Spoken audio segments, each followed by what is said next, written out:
আজিৰ দিনত ইছলাম ধৰ্মাৱলম্বী লোকসকলৰ মালিক কোন? আজিৰ তাৰিখত ইছলাম ধৰ্মী ভাইসকলৰ মালিক আমি।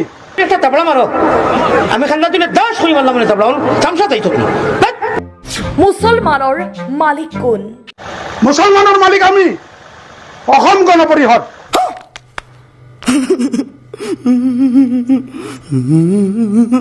শুনিলে কিমান নিকৃষ্ট ৰাজনীতি, কিন্তু ৰ'ব এয়া কোনো এলা পেচা দল নহয়। আচ্ছা, এয়া হৈছে অসম গণ পৰিষদ দল, যিয়ে ইছলাম ধৰ্মৰ মালিক বুলি দাবী কৰি আছে। আজিৰ তাৰিখত ইছলাম ধৰ্মী ভাইসকলৰ মালিক আমি। মুছলমানৰ মালিক আমি। অসম গণ পৰিষদ। অসম গণ পৰিষদ। অসম গণ পৰিষদে হৈছে ইছলাম ধৰ্মী ভাইসকলৰ মালিক। এয়া অসম গণ পৰিষদৰ ৩ নং ডবকা জিলা পৰিষদৰ সদস্য পদৰ প্ৰাৰ্থী আহমেদ হুছেইনৰ প্ৰচাৰ চলাবলৈ আহি অসম গণ পৰিষদৰ এগৰাকী নেতাৰ মুখৰ ভাষ্য। আমি কৈছো ইছলাম ধৰ্মী মুছলমানসকল, ভাইসকল, আপোনালোকৰ মালিক আমি। শুনিলেনে? চি কিমান ৰাজনীতিক লৈ কিমান তললৈ যাব পাৰে এবাৰ চিন্তা কৰক।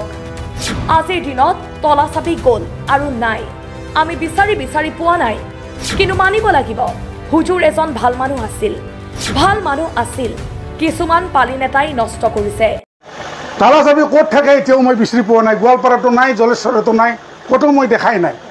আৰু ইয়াতনো ক'ৰ পৰা আহিব? ইয়াতো নাই, গ'ল। কিন্তু মানিব লাগিব হুজুৰ এজন ভাল মানুহ আছিল। কিছুমান পালি নেতাই নষ্ট কৰিছে, এইটো বেলেগ। কিন্তু যি কি নহওক, ইছলাম ধৰ্মী মুছলমান লোকসকলৰ মালিক অসম গণ পৰিষদ বুলি বাৰে বাৰে দাবী কৰি আছে। এতিয়া ৰাইজে এবাৰ চিন্তা কৰক ভোট দিবলৈ। কাক ভোট দিব এয়া কিন্তু আপোনালোকৰ হাতত। আজিৰ তাৰিখত ইছলাম ধৰ্মী ভাইসকলৰ মালিক আমি। মুছলমানৰ মালিক আমি। অসম গণ পৰিষদ। অসম গণ পৰিষদ। অসম গণ পৰিষদে হৈছে ইছলাম ধৰ্মী ভাইসকলৰ মালিক। ইয়াত আৰু কোনো মালিক নাই।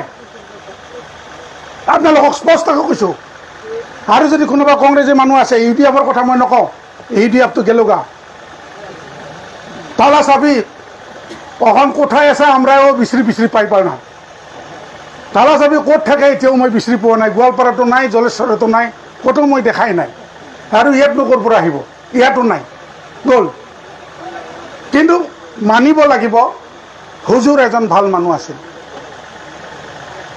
আছিল। কিছুমান পালি নেতাই নষ্ট কৰিছে, এইটো বেলেগ। মই এইটো মানি লওঁ। যি নহওক, আমি কৈছো ইছলাম ধৰ্মী মুছলমানসকল, ভাইসকল, আপোনালোকৰ মালিক আমি। অসম গণ পৰিষদ।